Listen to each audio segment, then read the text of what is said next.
नमस्कार मित्रांनो, तुम्हा सर्वांचे आपल्या यूट्यूब चॅनलवर हार्दिक स्वागत। तर राजकारणातली मोठी बातमी, निवडणुकीनंतर शरद पवारांचा पक्ष पुन्हा काँग्रेसमध्ये।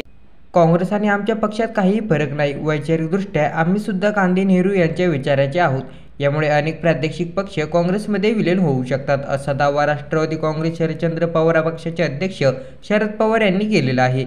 एका वृत्तपत्राला दिलेल्या मुलाखतीत शरद पवार यांनी हे वक्तव्य करण्यात आलेले आहे। ते समविचार आहे असा दावा शरद पवार यांनी केलेला आहे। यामुळे राष्ट्रवादी काँग्रेस शरद पवार गट काँग्रेसमध्ये विलीन होणार या चर्चा आता सुरू झालेल्या आहेत।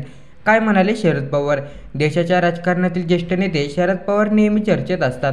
अनेक वर्षे काँग्रेस पक्षात घालवल्यानंतर त्यांनी राष्ट्रवादी काँग्रेस पक्षाची स्थापना केली, परंतु त्यानंतर आता राष्ट्रवादी काँग्रेसमध्ये दोन गट तयार झालेले आहेत। शरद पवार यांनी आता एका वृत्तपत्राला देखील मुलाखत दिलेली आहे, त्यात धक्कादायक दावे केले आहेत। 2024च्या लोकसभा निवडणुकीनंतर देशातील प्रादेशिक पक्षाच्या भविष्याबाबत मोठी विधाने त्यांनी केलेली आहेत।